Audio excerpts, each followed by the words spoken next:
The reason I'm bringing it up is somebody sent this in to me. It's your favorite boy. This is your boy right here. Oh no, some other white guy. No, it's not. It's Mike Todd, bro. It's your favorite boy, Mike Todd. Yep. Wait, Mike Todd. According to the rules that we go by here, he's black. Oh no! You got to own this one. You got It's equal opportunity. What you can't? You don't have any black friends or what? A black guy can't be your boy. No, I'm gonna be like every other liberal. I have one black friend, and it's you. So. Hey, that is so true. That is so true right there. So I can be racist to everybody else, but not you. As long as me and you are good. Not you. Let's go do it. Let's go do an interview, Lecrae. Come on. That was good. Hey, you know what? I'm gonna chalk a point up for you. That was so good.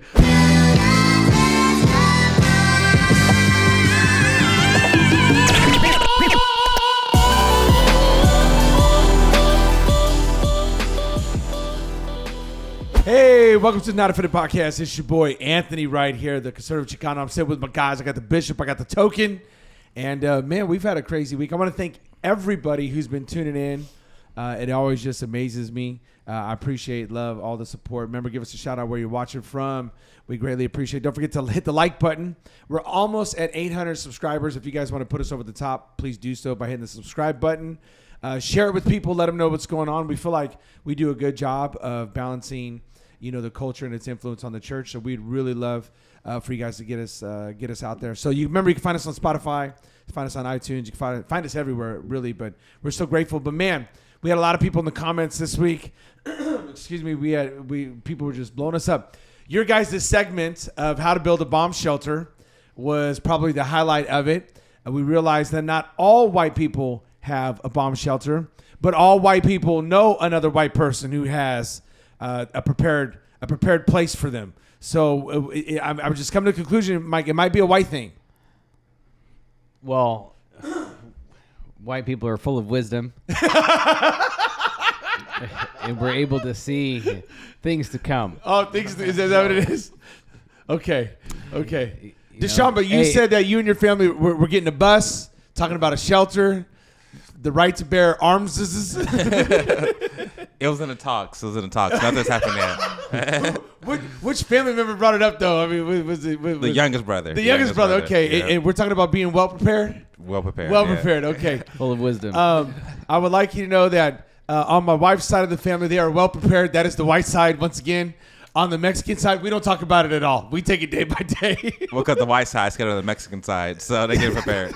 That's all it is. Because white people are scared of people of color. Okay. So they're keeping me close for a reason. Keeping me close, right? Keeping me close. No, I like that, but you heard what he just said? Yes, I know. You know what? It's funny. I bump into people, and they like how we poke fun at each other. They like that it's not always serious, and the fact that we're able to talk about racial things, because there's just some things that are just funny. And I think part of understanding culture is laughing at some things that your culture may particularly do, and it's just funny. Like it's okay. You have to be able to laugh. Hey, Richard Pryor set the standard on that. If you don't laugh at some of the things that your own culture does, something wrong with you. And all of a sudden during cancel culture, and you got to be able to laugh at other cultures too. Oh, for sure. But cancel culture came in and they canceled all that, and that's why people are miserable now. People are freaking out, having meltdowns. But before I get into all that, give us a comment. Come on. All right. The comment said, and I lost it. Hold on. Sorry, guys. Sorry. The comment from last week said, my older sister has had a suitcase full of important documents, sentimental items, and survivor gear ever since she was like 8. She was definitely onto something. This is from Mrs. Annalie Javari. And if we messed up that last name, blame Mike, because he tried it. But thank you so much for sending it. But they were onto something, even at 8 years old, right? So is it innate within some of us, or is it not? No, that 8-year-old's watching too much news.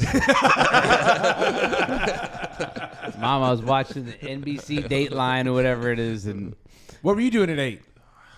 I don't remember. Not watching the news. I don't know.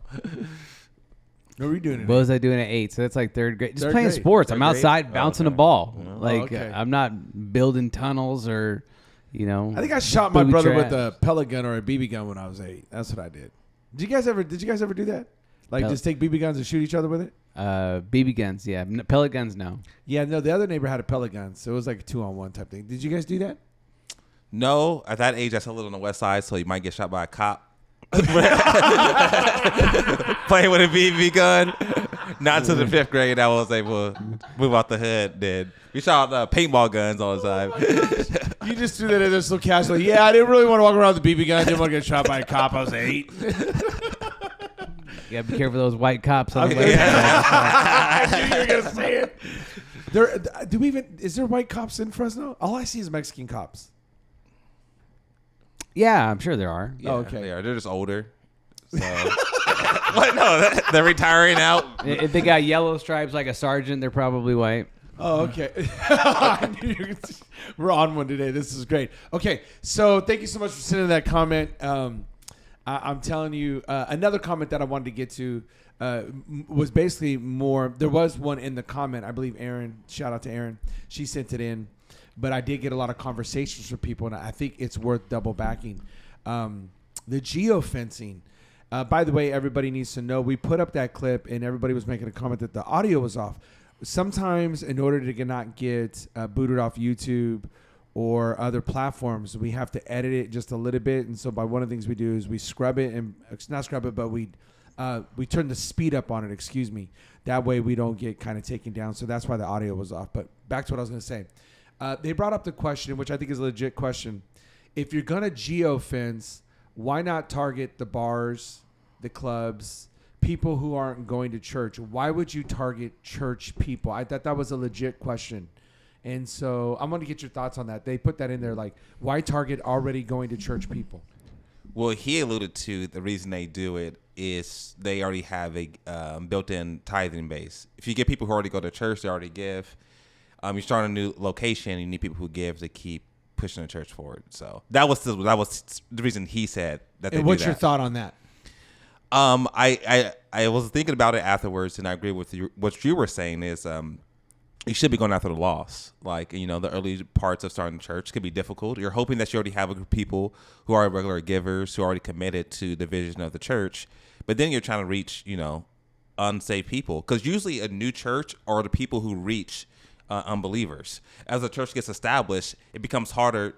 Throughout history, it's been harder for those older churches to get new people in. Correct. They be sort of come insulated. So anytime you're able to start a new church or new campuses, people was like, hey, why do you start new campuses? Usually that draws people from that area, and you get new life into that church. You get new people in that church when you do that. What's your thought on that?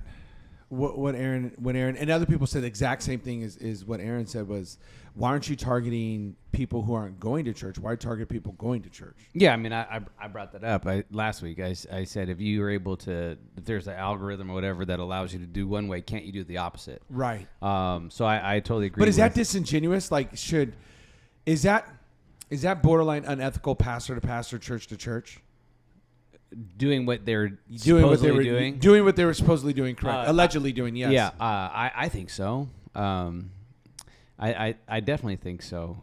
Like, I run into people all the time, and we'll have a conversation, and they'll say where they go to church. And even if it's a church that I don't necessarily agree with, this is just my opinion. I don't butt in and say, hey, you should come to my church. Like, if they say they already go to a church, I always say, hey, bless you, that's awesome. I'm glad you're going to church. Just because that's just not the way that I get down. Like, now, if they came to me and they said, hey, I'm thinking about going to another church. Then we start a conversation about the whys and things behind that. Right. I don't just say, hey, oh, I'm glad you go to church. That means that you're a believer. That means that you probably want to come to my church. Come on over. I don't personally do that. Do you think that's borderline unethical? If they're doing allegedly what this gentleman said. And by the way, he did state he talked to the campus pastor. Mm-hmm. Campus pastor read off the text. Now, we don't have that receipt to know if that is 100% accurate what happened, but let's just say it's even 80% accurate. Don't you think that's borderline that's unethical? Yeah, I mean, that shouldn't be your heart to start another campus. It should be to help reach that area of the unchurched people, who are people who are going to church, who've never been to church. Can I add just one more thing? And I don't mean to muddy the waters. Well, actually, I do, but I want to muddy the waters even more. How unfair, and I'm going to use that word very intentionally, is it when this mega church already has amazing worship And this other mega church, I don't know if you guys realize this or not, they just eclipsed the $100 million mark. So they brought in $100 million in one fiscal year. So they got the best worship, or some of the best worship. They've got all the financial resources they need. They've got all the personnel they need. They've got their own branding, their own creative. They got all that stuff. And you still want to target people in other churches. Maybe they're feeling the pressure of that. Got to keep bringing in more people because, But it's funny because people in the world get upset when the big corporations squeeze out the mom and pop shops. You know what I'm saying? Like when I lived up in Humboldt, that was the big thing. These big corporations want to come in and they squeeze out the mom and pop shops. We don't want to let Starbucks in because they'll squeeze out the mom and pop shop. They barely let Target in because they would squeeze out the mom and pop. But I feel like the world actually has better rules than we do. I guess that's what I'm kind of getting at. Like if you have all these resources and everything, why don't you get creative in your outreaches? Why don't you go plant churches in the hood where nobody ever wants to go? Nobody ever wants to go to the hood because they know it's underfunded, it's undermanned, and it's going to cost you something. It's going to cost you a heavy price because you just can't put up a video. You got to actually be there. You know what I'm saying? It's hard. All that boils down to it's hard. So that's what I'm asking. Like, I just feel like there's a little bit of an unfair advantage. I feel like there's some disingenuousness there.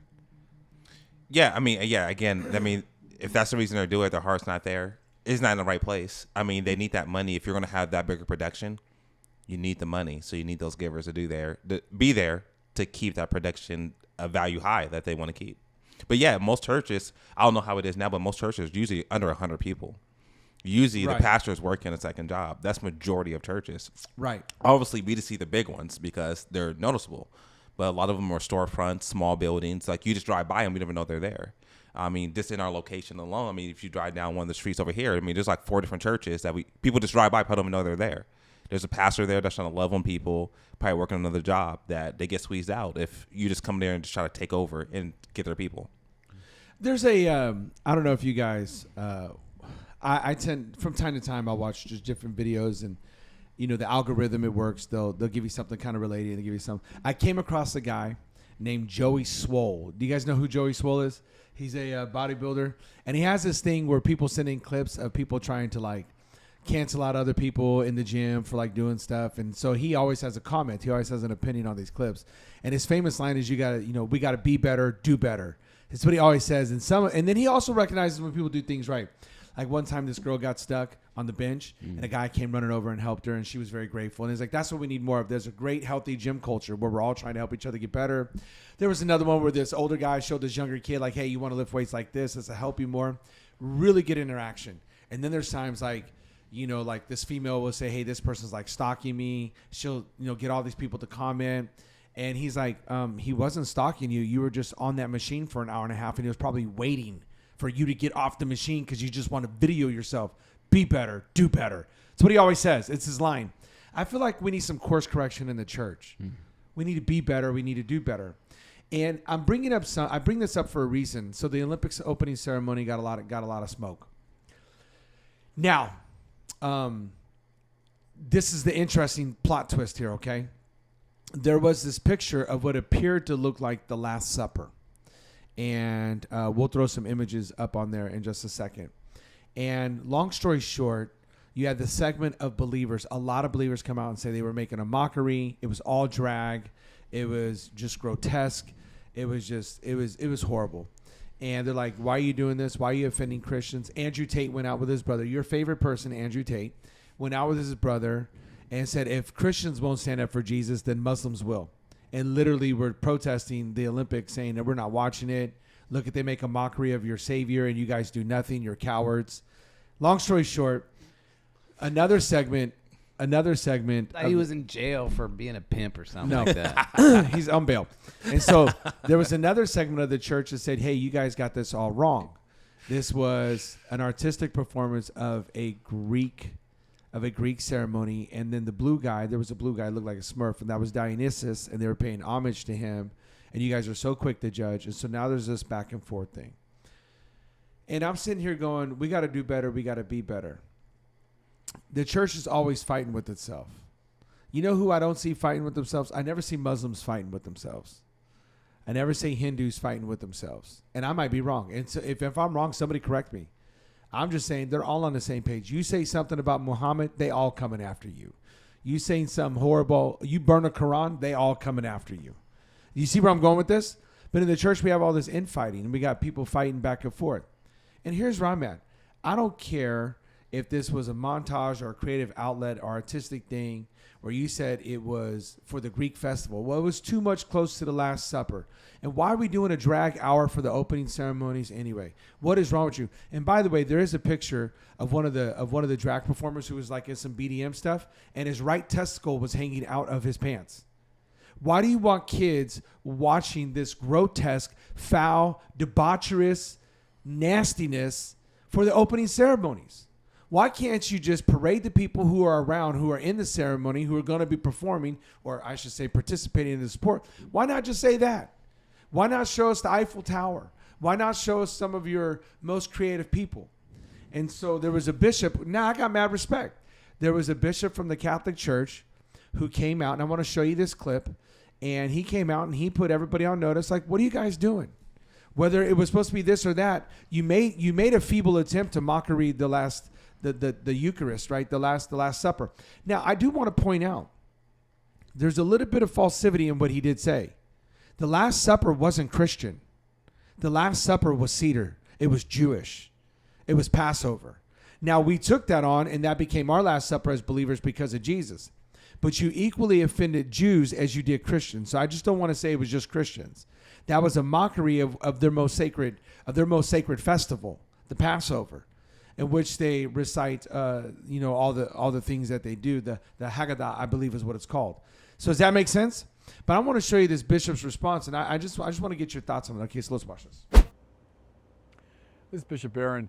Just a few days ago, I was in Indianapolis for the marvelous celebration of the Eucharistic Congress, 50,000 Catholics coming together to worship the Lord and celebrate the real presence of Jesus in the Blessed Sacrament.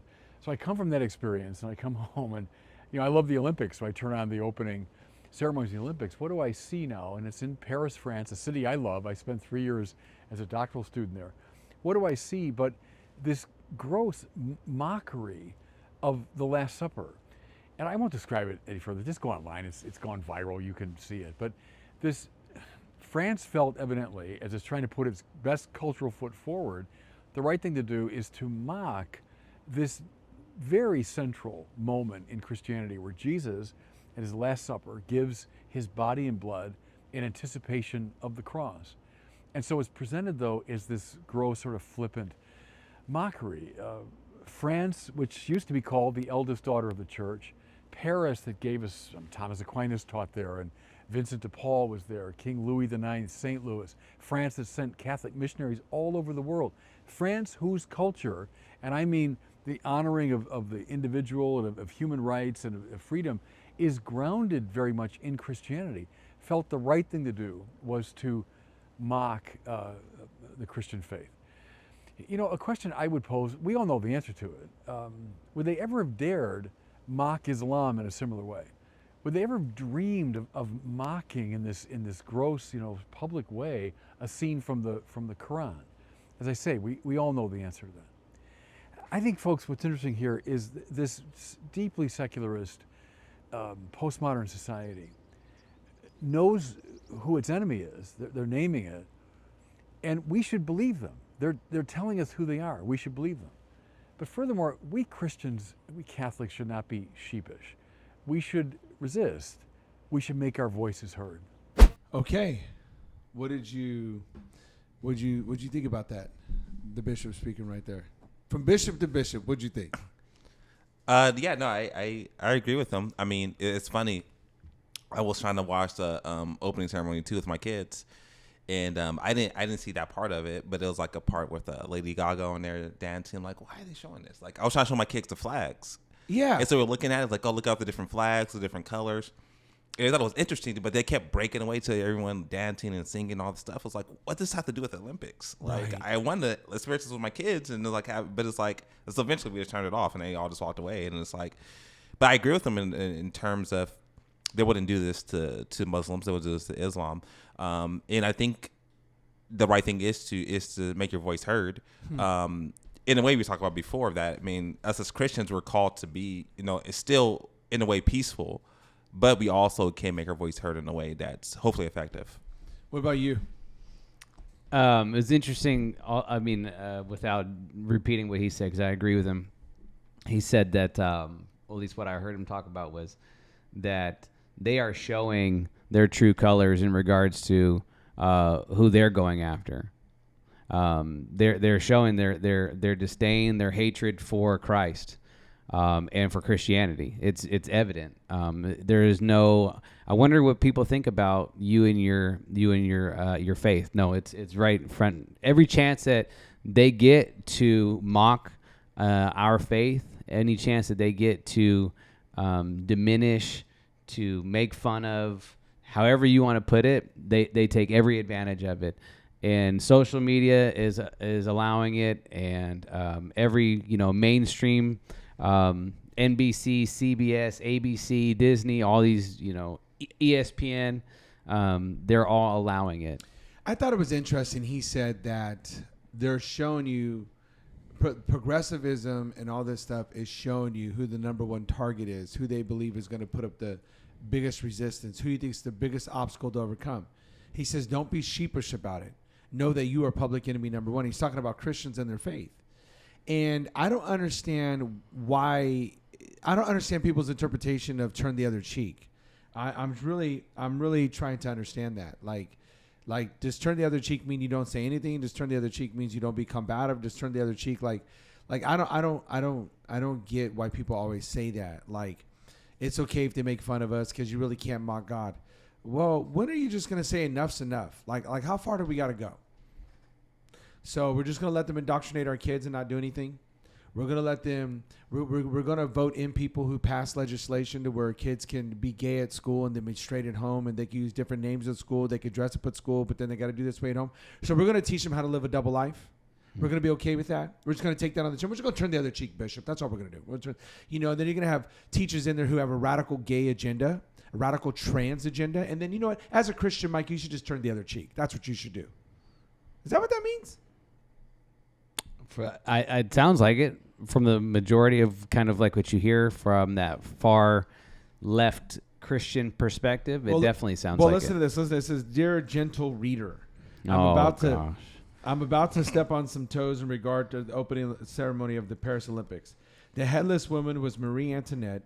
She ruled over France and was found guilty of treason, conspiracy, and stealing from their country. Sound familiar? It says, and also that was not the Last Supper. It was a depiction of the ancient Greek Bacchala, because the Olympics are ancient Greek. Surprise. And if you didn't know, the Bacchalinia is an uncomfortably promiscuous, extravagant, and loud party. The parties often span several days, which honor the god of wine, Bacchus, the blue guy covered in grapevine. He's also known as Dionysus, the Greek god of fertility, later known as the god of wine and pleasure. And finally, it was not death on a pale horse. It was Sequina, goddess of the Seine, the river in which the boat procession took place. She was meant to be the representation of the Olympic spirit and of a Sequina. And so if some of you weren't, listen to this, if some of you weren't so busy trying to end the Department of Education, you might know this. Loosen up, loosen the clutch on your pearl. Sincerely, your friend. If you weren't too busy trying to get rid of the Department of Education and ban books. You know what? Can I just ask a question? I haven't personally met, listen to this very carefully, a board of education, or I haven't met a school board trustee or a school board period out here in California that wasn't liberal. So I don't know what you're talking about, learn some education. How about you just get back to teaching education? Because right now, all you teach is gay all day. That's what we got. So if you would actually teach us some things, then we probably know, but you don't. Because we spend at least 100 calendar days out of the year celebrating something, pride or trans or something. We already went through that calendar. So you guys have been in control of the Department of Education since, I don't know, forever? Come over here trying to pop smoke. I don't know what she's thinking or he's thinking or it's thinking or they, them, there, that, and how. I don't know what any of them are thinking. Whole legion of them in that. And then another one, I'm a fellow preacher. Shut your face. You ain't a fellow anything. The only thing you preaching is the devil's gospel. See what I'm saying? This is what I'm saying. Now you got everybody infighting. Well, what was it? It doesn't matter what it was. It's debaucherous as it was. What are you just trying to watch the Olympics?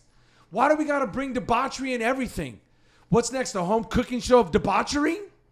It's probably already out there. But you know what I'm saying? Or I just gave somebody a really bad idea. But the point is, this is what I'm talking about.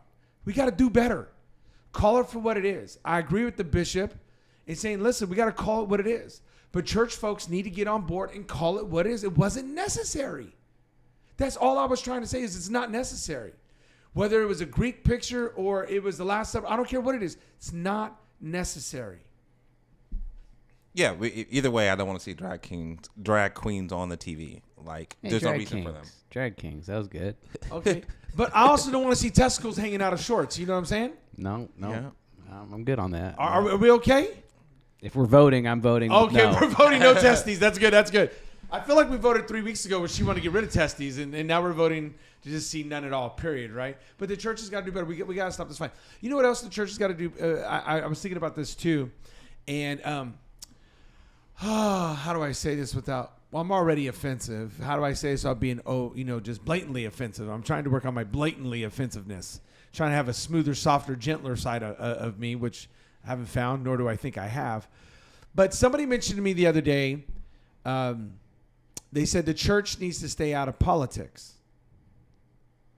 And I thought to myself, I don't know if that's biblical.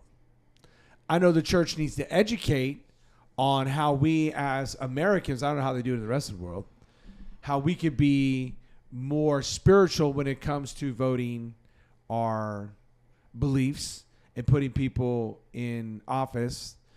For those who don't know, and please do what you need to do to look this up, but we are not just a republic. We are a democratic republic. You need to look that up. There's a big difference.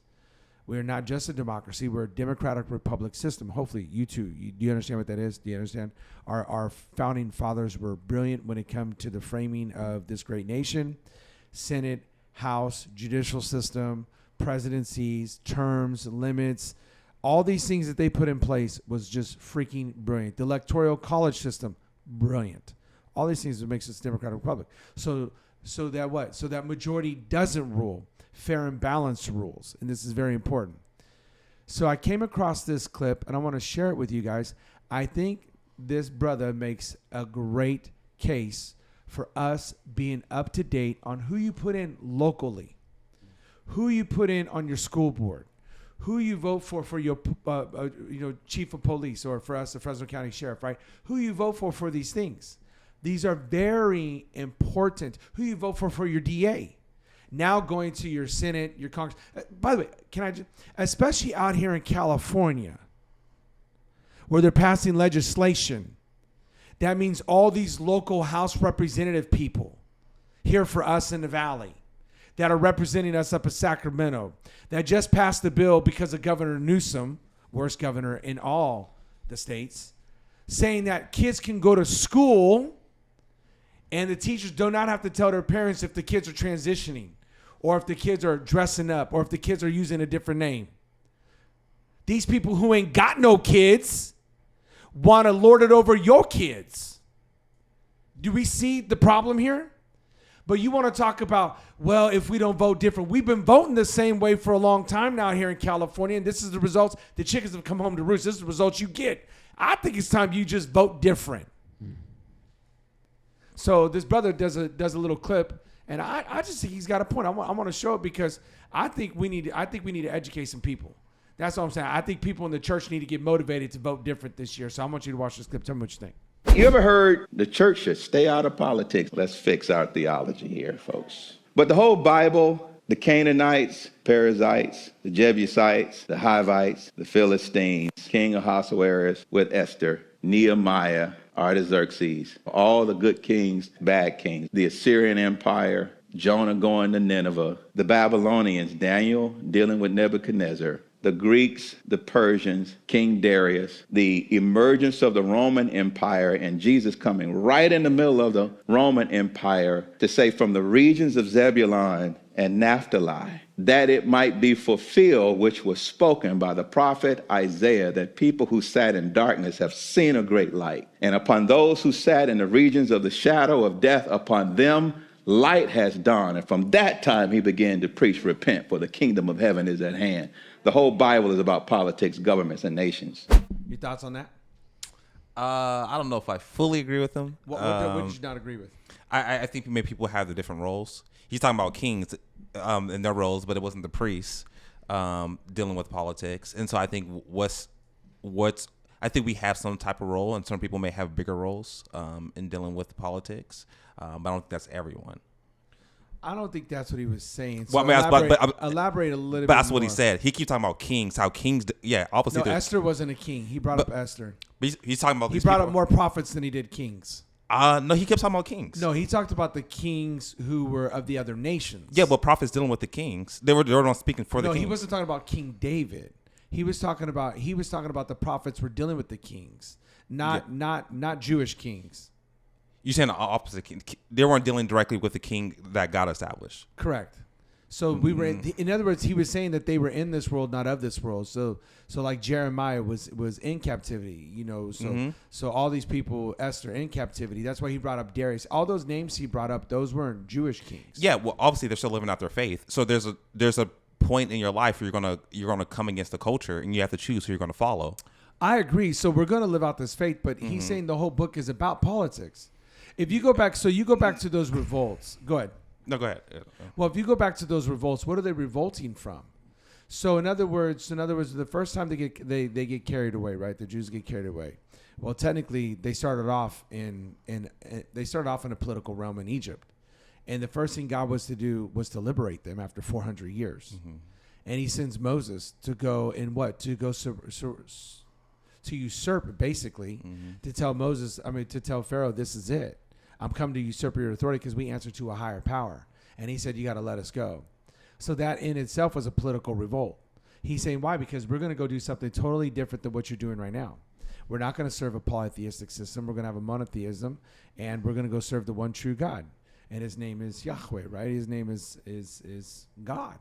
And so I hear what he's saying, but I'm trying to understand more of what you're saying. No, yes, that we are to live out our faith, and you're going to come to a conclusion like, am I going to bow down to that king, or am I going to follow God first?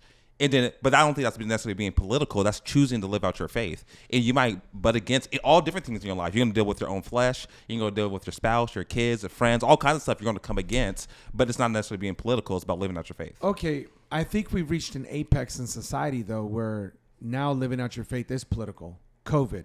I guess what is political? So I'm saying, like, certain things how people define political. I think it's like you're out there marching now for something. You're out there waving a flag for something. I think everything's turned political is what I'm saying. I think we're saying the same thing. I guess I'm just looking at it like this. I never expected COVID to turn political, but it did.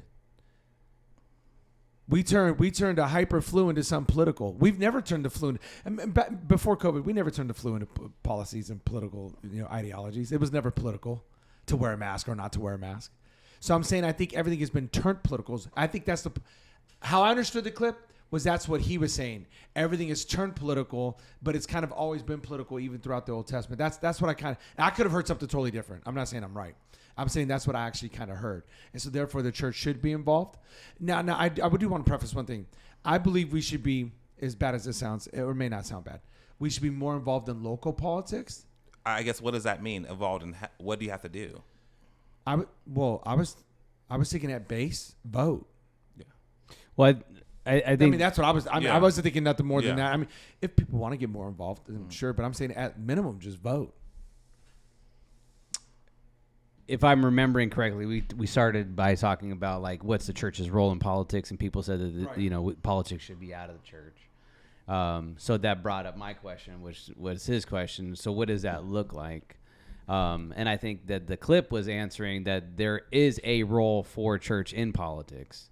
And so what does that look like, I think, is where people are probably trying to figure out how do we move forward when it comes to church and politics. Because some people are saying there should be completely church should have nothing to do with politics. And then you have other people you have pastors. We saw that video a while back where you have a pastor who's from the pulpit endorsing a candidate, which we all know is illegal. You can't do that. And so what do you do from the middle? What does that look like? How do you encourage your congregation, or do you encourage your congregation to be involved in politics? Well, see, I guess that's what I'm going back to. I think we have, and I could be wrong, but I think we have an obligation. Once again, I'm prefacing, if I can, more local than national. And I'm not trying to minimize national, but local's where you live. Does that make sense? This is where you do community. So you definitely got to be involved. And I think at base minimum, we have to vote. But I just want to touch on something. There's a double standard. I have seen numerous. I think this whole thing about churches endorsing, either everybody has to follow the rules or there is no rules. Because when Obama was running, I can't begin to tell you how many black churches endorsed Obama from the pulpit. And now that Kamala's running, I can't tell you how many black churches are now making sermons about her and endorsing her. So I think it's a knife that cuts both ways. I think people should be equally upset that they're doing that as when the white churches get up and promote Trump and start prophesying and praying over Trump. I don't think it should be in either or. I think it should just be, if it's supposed to be nixed, then nix it. But I still think we have an obligation to do this. But I will say this. Politics does not have to be dividing. If you follow the Bible as your moral compass and you come to realize that there are certain things that from the Bible we should just all call common ground. So in other words, when it comes to protecting kids and all this wokeism that's going on, that shouldn't be a divisive issue. That should just be plain common sense along with good biblical sense. Now, the other stuff we could get into, but I just think we're being played. And I think we as pastors have an obligation to educate our people. And I think we have to do it from a biblical perspective. That's all I was getting to in showing that. I think that's why I was going back to him. I think he's right. That's what we've always done. If you go back to the intertestamental period, that was the Maccabean revolt. That's where the whole Hanukkah thing comes in. What were they revolting? They were revolting a government/political system that was desecrating their way of life, their belief system in God. So my question is, when do we as believers say enough is enough? This goes against my higher authority, my higher power, in which is the Bible. When do we finally say that? That's where I'm kind of getting at. When do we finally say that? Yeah, you say it from the very beginning. I have no problem with that. I guess the issue, maybe it's the wording. I don't think from the church a Sunday morning that we should get up endorsing the candidate.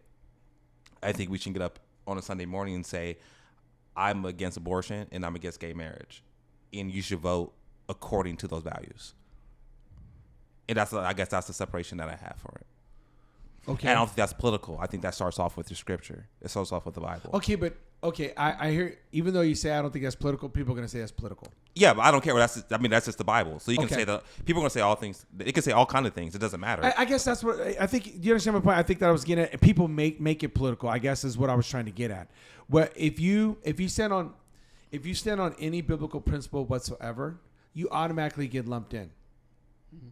I guess that's what I'm officially trying to say. Yeah, you shouldn't bow down to the king. But and eventually, if that becomes political, it becomes political. I guess where I'm kind of coming at too is, why is it got to be political though? Or is this just the cross we bear right here? I'm telling you, hey, welcome to a life where it's tricky.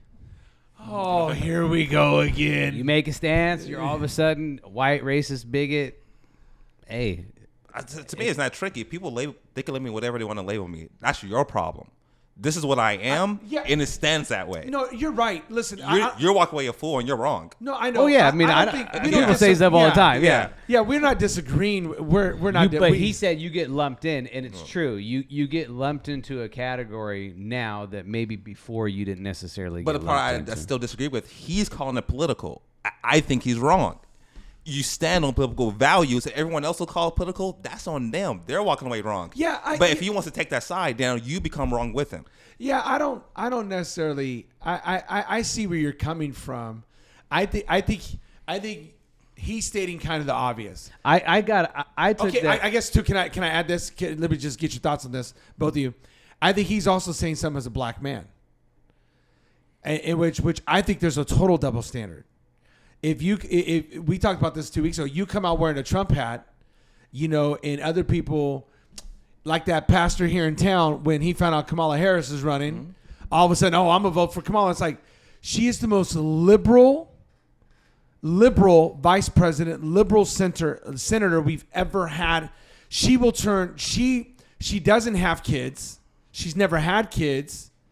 Her way to her political assent is questionable, which I'm not going to bring that up because I don't need to bring up ad hominem when I could just talk about her radical policies, right? All these things. And you're going to vote for her just because. And by the way, how is she African American when her father is not even American? He's Jamaican, and her mom is East Indian. She's black, and she's probably more Indian than she is black. I digress. I had to get that off my chest, though, because I think we argued about this the other day. Not argued as in me and you argued, but we were like, how do they get African American here?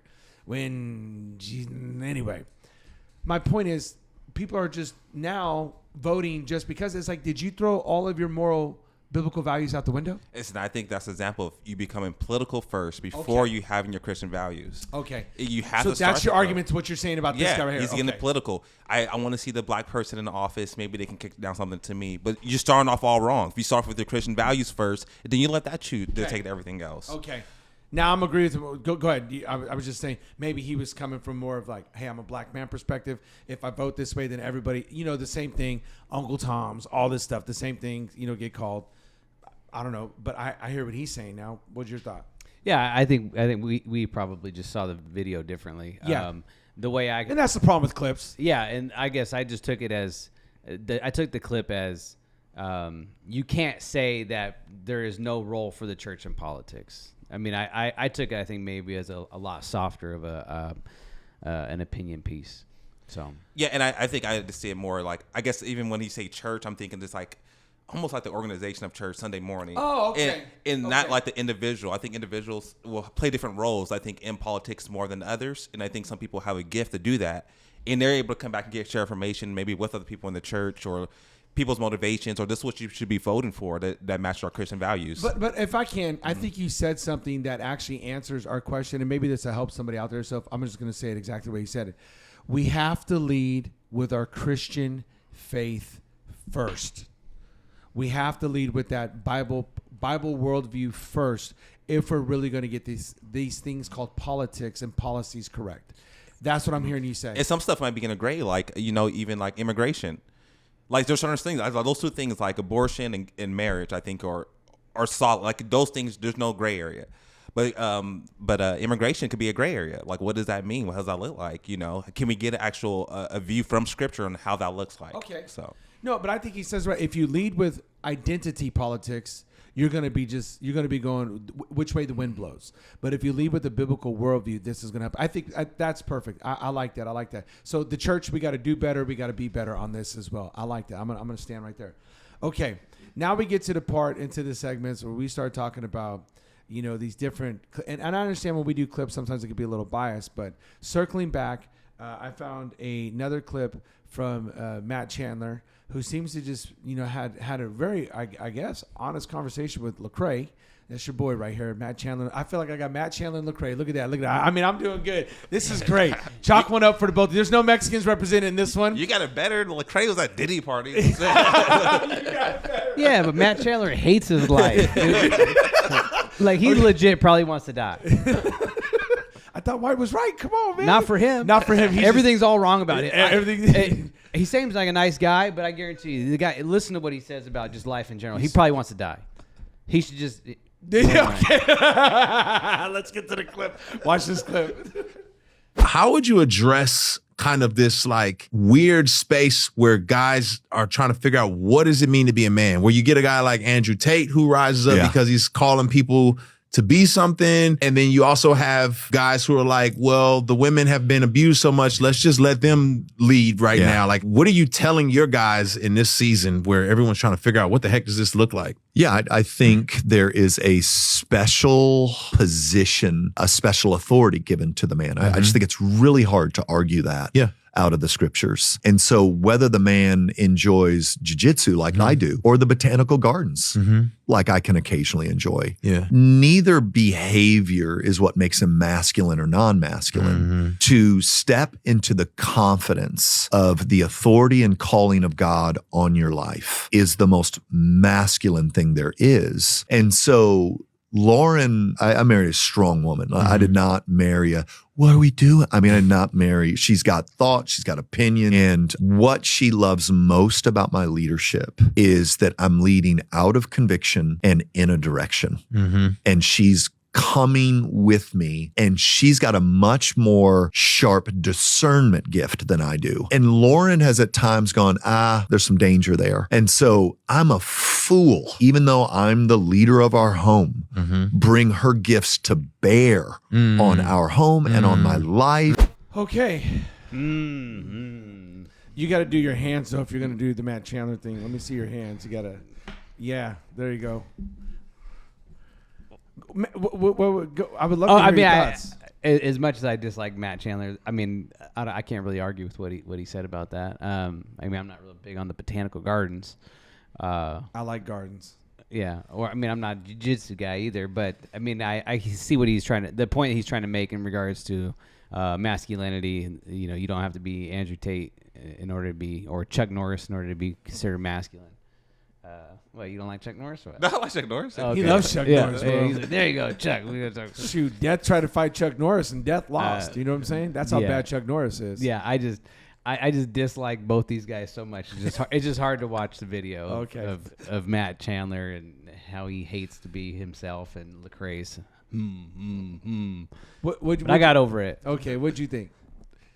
Yeah, it was good. I agree with him.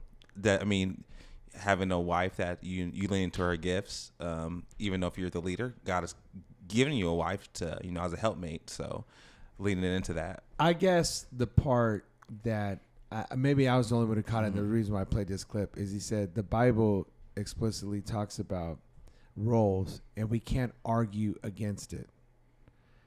I just heard a little something there, and maybe it's just me. What'd you hear? He wants to argue against it. Like he has formidable thoughts against that, to counter that. Like, hey, I've been thinking of some things, and trust me, but I just can't argue against the Bible. So in other words, what I heard was, I didn't hear a definitive statement. I heard an argumentative statement. That's why I brought it up. So it was just an Anthony thing. I played the clip. You guys didn't pick up on it. It's just me. Maybe I'm hypersensitive or something. You really don't like Matt Chandler. Yeah, you've heard some of the stuff that Matt Chandler said too. Because I've heard the rest of the stuff he says. And it's like, no, the Bible's, to me, you have to be, to me, I think what's been sus about the church, right, is we're not definitive on what is definitive. We're not strong on what the Bible's strong about, if that makes any sense. Hey, the Bible gives clear guidelines to roles for men and women. Just say it with the same gumption you would with, hey, God paid the highest price for you by sending his son. Say it with more conviction. What I hear is, I've been contemplating some things, and I've been just praying about them and seeing if we can do something and see if something can go just this way. How was that? Was that good? That was good. That was good. Yeah. Okay. Yeah. So does that make sense? I hear that slight hesitation, and I think other people pick up on that, like it can be argued, and instead of just coming out with a pure conviction, and by the way, and by stating the obvious, if I can, let's state the obvious. There's a double standard going on right now. There's a clear double standard, and it showed when we played that clip of that actor on that show, and he said, "Bring Daddy a sandwich." Everybody got all mad. Matter of fact, I tested that the other day. I was helping somebody. They were like, "Oh, Pastor, are you praying for my husband? Well, when you get married, you gonna bring Daddy a sandwich?" No, he gonna make his own. Then no, I'm not. Let me ask you a question. So if you married and somebody breaks in, you gonna get up? No, my husband needs to. Then bring Daddy a sandwich. Okay, so when the car breaks down, you gonna fix it? No, he needs to know how to work on the car. Then bring Daddy a sandwich. I just went back and forth. Now it was tongue in cheek. We were laughing about it, but I was like, there's clearly a double standard. And so when we don't, as ministers, we got to do better. We got to be better. When we don't clearly state, the Bible shows there's some roles. Okay? The Bible shows, now the gray areas we can talk about, but there are some definitive roles. And as far as your husband being the head of the household, that's a definitive role. There's nothing to circumvent. There's nothing to really talk about. Now we can get into a little bit of a description of that, but it's clear. Does that make sense? So that's what I was hearing. Yeah, it makes sense. No, y'all like, Anthony's I got a didn't bone hear to pick. it. Well, I didn't hear it, but I agree with you. Yeah, I guess because I talk to a lot of men. Does that make sense? I talk to a lot of men. But people are also asking why our marriages not working. It's because you blurred the lines. Why our marriages not working? Because you blurred the lines. We've all gotten too offended over things. I want to show you a clip. I guess this may work in my favor. It may totally backfire. But I just want to show you a clip. I just think it's interesting, and I want to get some takes on this. Is what I'm talking about, right? This is what I'm talking about. It's important to have these clear lines. Now, we could talk about job descriptions, but clear lines, okay? Okay, and why did you end up popping your balloon for Brian? Hey, Brian. I love the way you speak, but for me, it was the pants. I don't like the pants too tight. I'm kind of ghetto, too, so I like them a little loose, and that was just it for me. Okay. How old are you? 34. 34? How many kids you got? I got 3. You got 3? Yep. How many baby daddies? I have 3. You got 3 baby daddies. Okay. I should have said 0. Because it's just me. You gonna lie to the public? No, I have 3, but it's just me. I'm a single parent. Okay. There's no man in my life. Okay. No man in your life? Nope. Why is the my reason boys. for there no man in your life? Well, my first child, his father passed away, and the other 2 are nowhere to be found. So, what can you do? They do you like that? What's wrong with them? Something. Only God knows. Or is there something wrong with you? Possibly, but I think I'm just fine. I think you're just fine as well. Thank you. Right. But to say that a 41-year-old man is disqualified because of his pants, You're 41? I'll be 41 in September. Okay, because I was like, I thought you said 40. I'll be 41 in September. That's coming up. I like it. It's okay for you. It's not my style. You know, with everything going on, I like the pants to be a little baggy, that's all. Where you from, love? Kansas City. Kansas City? Yeah. Okay. How long you been out here? 2 years. 2 years? Yeah. Okay. It's nice to meet you. Nice to meet you. Thank you. Let's go on over here. If we can have your name and age. I am Venusian, 39. And you said Venusian? And what do you do? I'm a TikTok creator manager. Cool. And why did you end up popping your balloon? I'm a free-spirited woman, so having to check in with somebody like they are my parent is something that I don't subscribe to, so that's why I popped my balloon. What do you mean check in like they're your parent?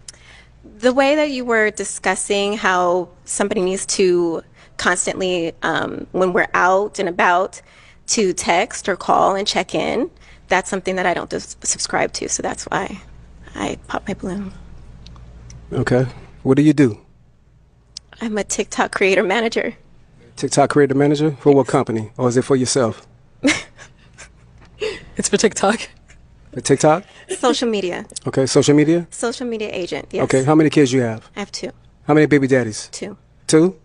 Okay. So you didn't think after the first one that you wanted to marry the next one? No. No? Okay. Okay. I was just asking because for real men, that's what matters. Your first one is given. Your second one, the mistake is on you. Oh, is it? Well, there's That's definitely circumstances right. under why I got That's pregnant, definitely but right. that's nor here or there, and that's Yeah, not but what I'm here for. Okay, definitely. You're a beautiful woman, though. Thank you. But I respect your answer. Thank you. Let's go back here. Okay, so man, people are going to wonder why I chose that clip, and it's not for what you probably think. I just want to state the obvious. The issue that I saw there was this woman was judging him on his pants and saying, hey, I don't want to judge you past the way you look right now. And then when he went on to have discourse and dialogue, it found out that she had 3 different babies with 3 different fathers. And so she gave this thing, and I'm sitting here thinking, I don't understand. You didn't ask this brother if he had a job. You didn't ask if he was willing to provide. You didn't even ask him if he was willing to take on all 3 kids as his own. You just popped a balloon and said, I just don't like the way you're dressed. Well, I'm sitting here thinking that might be why you ended up, with the guys you got already. It's because you're only judging on superficial things. And so then he gets to the next one with that TikTok creator, and she's like, I just don't like being checked into. Well, what if your car breaks down and I don't know where you were going or what you were doing, but you're going to expect me to come help you? or come, be a support system to you, but I don't even know where you're at. And by the way, I didn't get from him that he was like, I wouldn't tell you where I was at. Like, I think he was saying this is a mutual thing of let's meet in the middle. Little accountability here, little accountability there if we're going to be in a dating relationship. And then he said a statement, and everybody just went crazy. Did you see that? He said, okay, the first one's a given. The second one is your fault. Like, you ought to know something. And so I think this explains the difference. If a guy looks at a woman and he bases everything on her physical appearance, what does a guy get called? He gets called all sorts of things, right? And it's like, that's not fair for a guy to do. But yet when a woman does it, it's applauded for the most part. I'm not saying it as a blanket statement, but for the most part. So I think this is a very interesting thing, and it brings me back to double standards. I saw another clip go viral. It's where all these ladies are like, I want a 6'1", 6-figure, type of guy, blah, blah, blah, blah, blah, which is a mythical unicorn, by the way. And I thought you were describing me. Oh, okay, yeah, okay. So all of a sudden, what he did is his friend has a backpack on, and his friend goes, hey, every guy wants a girl who weighs 130 pounds or less. Will you jump on the scale? And every woman jumps back. I'm not getting on the scale. I'm not getting on the scale. Well, then I'm not going to tell you if I'm 6'1" or not. Get on the scale, and then we'll help you. So in other words, this culture is breeding. Listen, a culture is breeding, and it's seeping into this church the impossibilities of finding a spouse, because you've set your standards so high up here in the clouds that you're not asking the right questions. How are you as a spiritual provider? How are you as a physical provider? How are you when it comes to being a nurturer if we were to have kids or the kids I already have? Like, where are you at in being a partner for life? We got everybody out here just trying to be sneaky links and freaky leaks.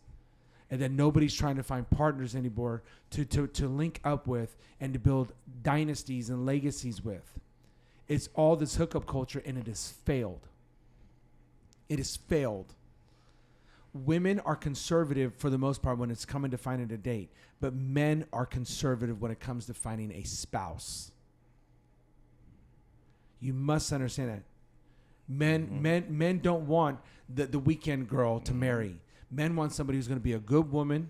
Like, it ain't nothing suspect going on there. It's going to be a good mother to the children. It's going to be a great partner for the rest of the life. Mm-hmm. Someone who's going to build them up. So that's why I played that clip. I just wanted to go ahead. Yeah, I agree. I think you made a good point at the end. Every man is looking for it. I know we did have this idea of like man, they're always looking just for the hottest chick. But you're right. It's interesting when they come to finding the actual spouse. They're more conservative. They don't want that same girl that they go out and party, that they can't trust, that you don't have to worry about. I think a reason a man might worry about, where's my wife at? Make sure she's safe, that she's okay.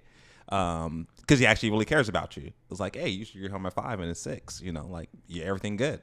You just worry about like, did you get in a car accident? What's going on? But they are looking for that. It's an interesting video. It's interesting, but yeah, I think that's what guys are looking for. Well, I brought this because this culture is creeping into the church. Listen. I saw this thing. He posted, women choose courtship, men pick wives. He said women are picky when it comes to sex, but men are picky when it comes to commitment. Had this conversation. Another pastor called me up the other day and said, hey, I got the situation going on in my church. This girl's on fire for the Lord. She loves this guy that she's with, but he won't commit to her. And so you know what I said? Stop sleeping with him. You keep sleeping with the man, he ain't ever gonna marry you. You gotta be wife material. You acting like girlfriend material. You girlfriend material giving wife benefits. That's gonna give me a lot of trouble.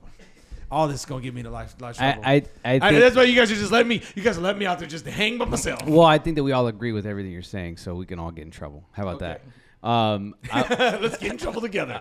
Not Offended Podcast. Thank you so much for tuning in. Sorry, Deshaun. I'm like, wait, what did you say? What are you about to say? I want to take back. What did I disagree with? I think that what we're noticing is just there's been such a shift over the years of a game plan towards success when it comes to relationships. Right. And it has to shift back. And I think as pastors that what we're seeing with our younger people, and even now, with some of the older people who are dating, is that they're subscribing. She said, I don't subscribe to that. Whatever. You need to, whatever. Anyway, you need to subscribe to something different. And that something different is that there is a blueprint to success. You know, you look at the older generations and people who've been married 50, 60 years, that it didn't just happen. There was courtship that was involved back then. There was a biblical premise and a foundation that was set, and they built their marriages and they built their families off of that. It wasn't built on, you know, whether your pants were tight or, you know, where you're 6'1" and you have a 6-figure job and different things like that. It was, can we build a home? Not what you said. There's a difference between building a house and building a home. Like, can we build a home together? Can we build stability together over time? And that blueprint that was working is now shifting to videos like this. And this is a reality for a lot of people.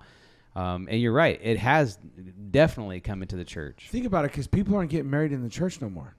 And I don't mean doing a ceremony in the church. Look at this generation between the millennials and the Gen Zers. They're not getting married. That's because they don't know how to be selective.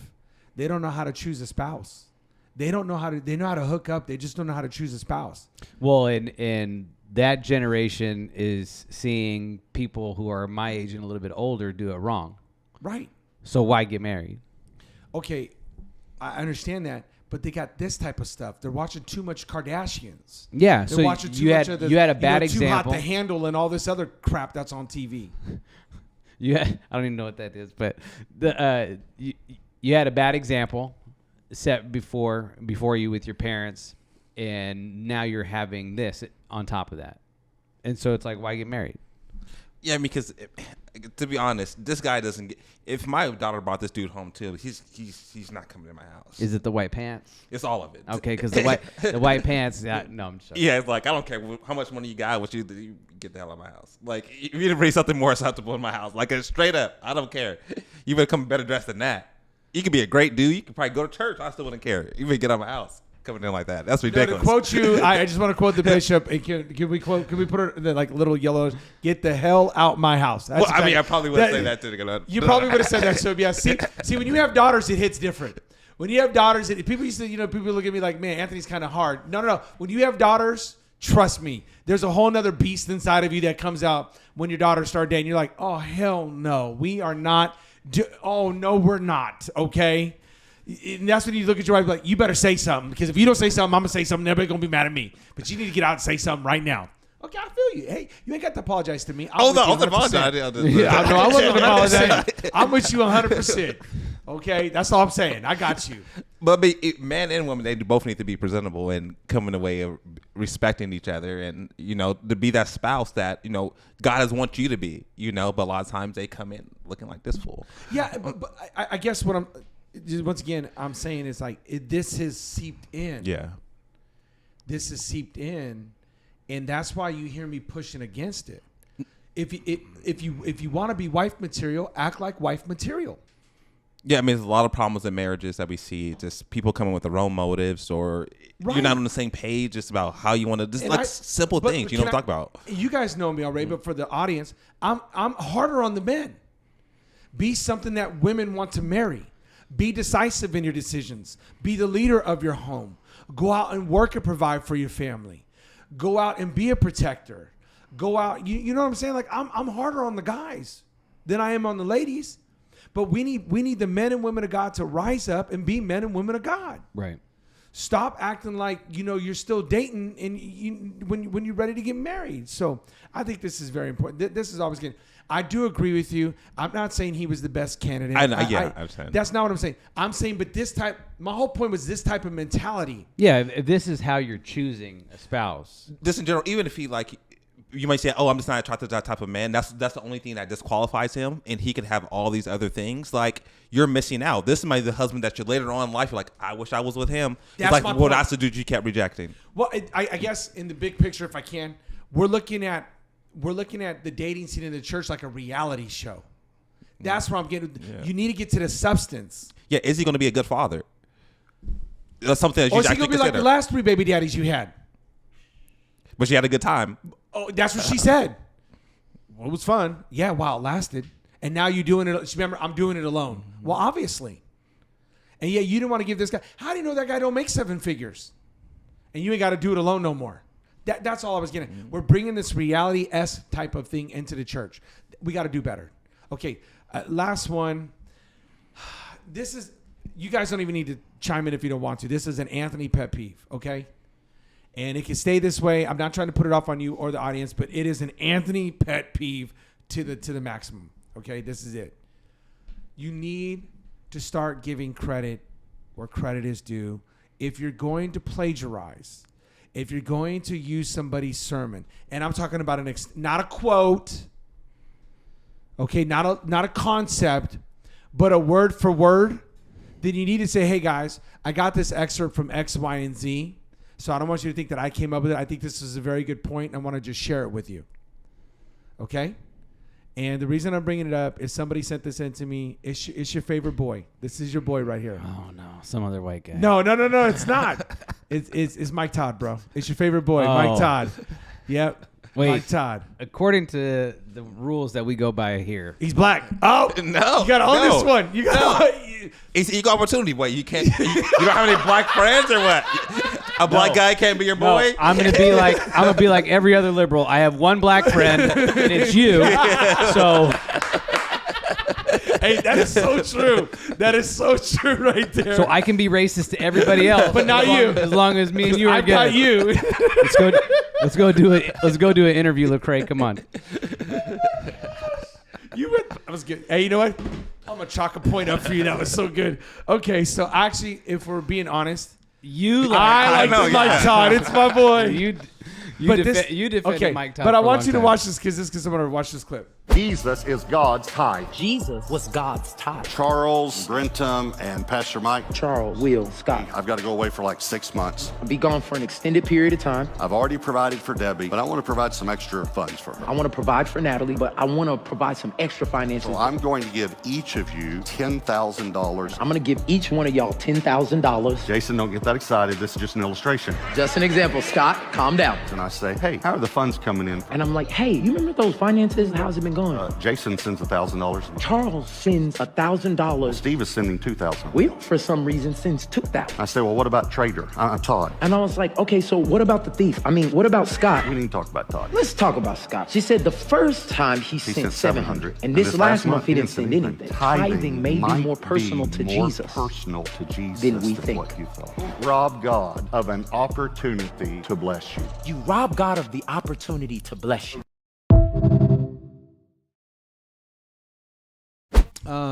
Well, he figured Robert Morris wasn't using it anymore, huh? Yeah, obviously this was before the Robert Morris thing broke. But or he could use it now since it's his now. Not Yeah. Using it. My question is, am I overreacting, or do you see we saw this with the Andy the Louis Giglio clip that the other person sent in about their pastor who literally robbed the last 15 minutes of his clip and plagiarized the whole thing, never gave any credit. Now we have this one. I think we did 2 others. Am I catching feelings on this? Is this really an Anthony thing? Or if you're going to cite something, shouldn't you just cite it in the example? Well, the way they edited it was, I'm not really sure how. I don't know. They edited the veracity of it. Yeah, they edited 2 different messages. It looked like from Robert Morris, and then 2 different messages from Mike Correct. Todd. Well, because he's preached it multiple times. Correct. But I'm pretty sure it plays out the same way, and that's messed up. You can't do that. Are we just different, or do you see? I don't mind. Okay, I need to clarify. I don't mind that you do it. I don't mind that you do it, like that you use some other stuff. We all do that. I mean, there's been so many great preachers. I can't tell how many times I did. That's my king. Do you know him? I have to look that up. I forget who did that, but I've said that like 7 times already.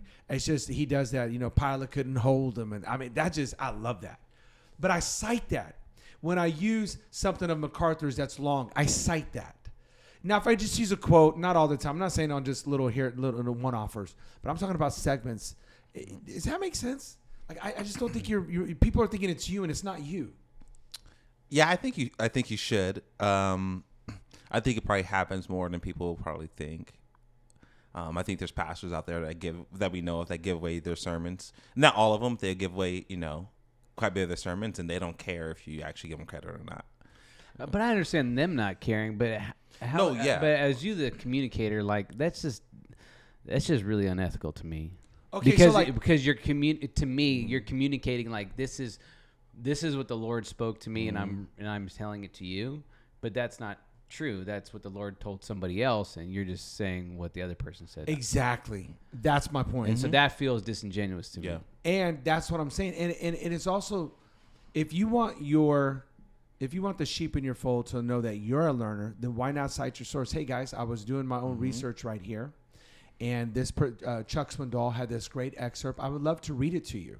I thought this was really good. It goes on the topic line that we're already talking, and I just thought this is a fresh perspective. And by the way, you should always be having multiple preachers. You should be learning from a multiplicity of teachers out there. We have such great that's a great time to do a plug of people feeding themselves outside of a Sunday.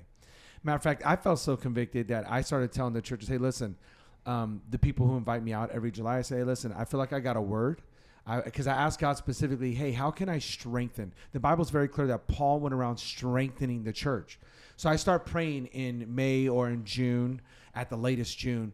Lord, what word do you have for the churches that I'm going to be going to this season? What letter, kind of like Paul, what letter? And so before I ever go to the church, I say, hey, guys, I got this word. I just want to run it by you. I'm preaching this probably at all the churches. But I say probably because sometimes there's a little wrench in there somewhere. I said, hey, just is this bear witness to where you guys are at in your season? So I let them know in advance that I'm taking the same sermon to all the churches. Does that make sense? Because I don't want them to be tuning in when I'm at this church. They're like, hey, he preached that at my church. I've done told you I was. So I like to keep everything on the uppity up. So is that an Anthonyism, or do you see where I'm coming? Like, you do need to give credit to where credit's due, and you want to model for your sheep that you're also a lifelong learner. Yeah, you should give credit. I think you should give credit if you're taking that much of someone's sermon. That was a lot.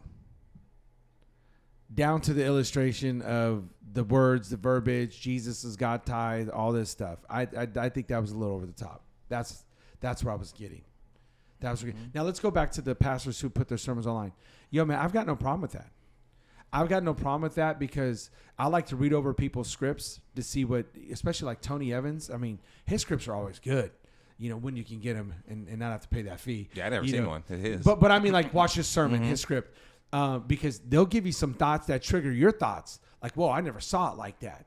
Does that make sense? So I've got no problem with that. But my thing again, when you take whole chunks, right? I just think, like, man, I just get uncomfortable with that. I really do. I just think you need to be honest with your people, because they're going to be somewhere else and be like, hey, that's what my pastor said, but I don't think he said it first.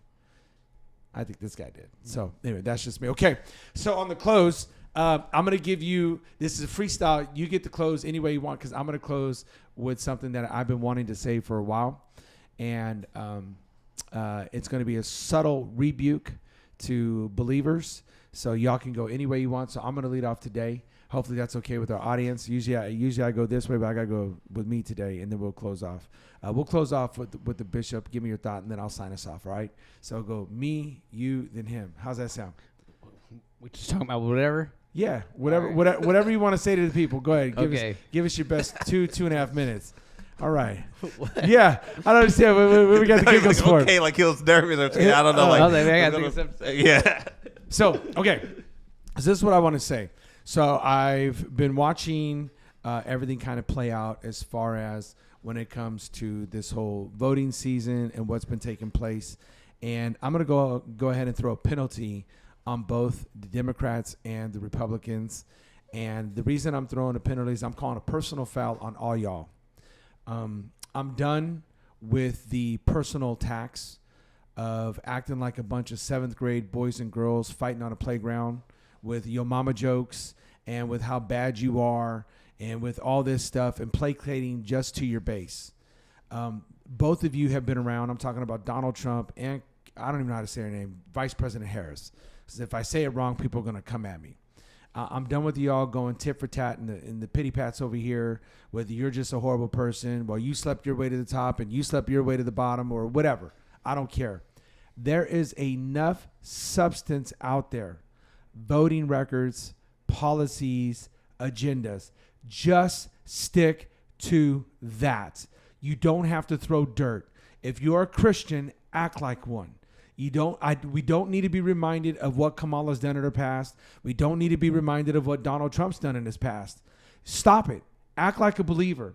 Bring up the policies. Tell us what you don't agree with or tell us what you do agree with. But knock it off. If you're a Christian, we need to walk it out. We need to act like it. And all we need to do is stick to the facts. You can't hide these facts, especially those of us who live in California. We know what's really happened. We know what really took place. But we as the people of God need to act like that. Let your light shine so that those who are in darkness can see the great light. Stop acting like people who are in darkness. No more name calling. No more none of that. And I'm talking to you pastors too. You some of the worst out there doing this stuff. Knock it off. Those things that are done in secret and that are done in a shameful way, don't even put it on your lips. Just stick to the policies. Stick to the things that matter. And I'm telling you right now, we as pastors need to lead the way with the biblical worldview. I just hope and pray that you hear this pastor's heart, all right? Now go ahead, Mike. What you want to say? I want to talk a little bit about the importance of mentorship. I think oftentimes it's something that you hear people talk about in the church where, I really want, I want to find somebody to mentor me. And it sounds really good until you find somebody who's actually going to, use their iron to sharpen your iron. And what I've noticed, and I had a conversation with somebody about this the other day, is oftentimes I think when the rubber hits the road and you have to have those conversations, a lot of people, they just tuck tail and run away. And there's no growth in your life when that happens. So you need to find somebody who will tell you like it is in your life. This is for the Christian who's looking for spiritual growth. Okay. You're actually looking to move forward in certain areas of your life. You need to find somebody who you can trust to allow to speak into your life. And this person needs to be vetted. If you have somebody who's trying to speak into your life, but nobody's speaking into their life, then fire them. Do not have them as a coach. They're a terrible coach. They just want influence in your life. Don't allow them to speak into your life. But if you have somebody, you find somebody good, allow them to speak into your life. Allow them to chip away at some of the things that are causing you maybe to not move forward. And as you lean in, you'll see the growth that you're looking for.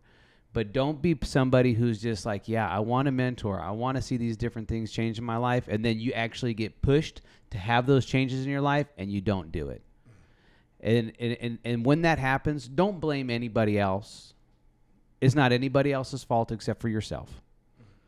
But I had a conversation with a friend of mine the other day, and I said, you wouldn't be surprised if I told you that one person in my life who has allowed me to push him. And I told him who it was, and I said, yeah, at times it may not look like it, but he's always come back, and he's always allowed me to push him. And in the 2 years that we've been doing life together, I've seen so much tremendous growth in his life. There it is.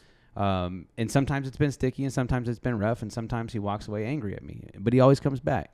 And so hats off to him. And so anybody else, if you're looking to see growth in your life, find a mentor who's vetted and allow them to mentor you. Yesterday, Pastor Brina gave a sermon that was really good. I always mix up the two. Cain and Abel. Who's offering the guy reject? So I do too. He's so real about that one. Who did he reject? What offering? Yeah. Whose offering did he reject? Cain. He rejects Cain's offering. But it was interesting when she had brought up is after it gets rejected, God comes back to him and he gets an opportunity to make things right. And he tells him like, hey, why are you so downcast? If you do what's right, you're gonna be rejected. But if you do what's wrong, sin is at your doorstep. It's interesting. I was like, man, God was really speaking to him, and he had an opportunity to make it right. And she brought up that, hey, there's a way to worship God, and you don't get to choose that. God chooses that. And so when it comes to everything political and things are going on, just stand on the values of what God has called us to do. We don't get to choose what's right or wrong. God does. And we just have to walk according to what he already has established, and be okay with that, and let him speak to you. And it might rub you the wrong way. You might be downcast, but God's saying, hey, just do what's right. You might get rejected like Daniel and Shadrach, Meshach, and Abednego did when they chose not to bow down to the king, that the king is furious at them now because they decided to do that. But sin was not at their doorstep. And when you choose do what's right, God is with you no matter what consequences come. So choose. I mean, if you haven't been doing it right so far, you can make it right now, and God will be with you. Man, that's great stuff, guys. Thank you so much. Hey, don't forget to leave a comment or hit that subscribe button or that like button. We appreciate you guys so much. This has been the Not Offended Podcast. Peace. We're out.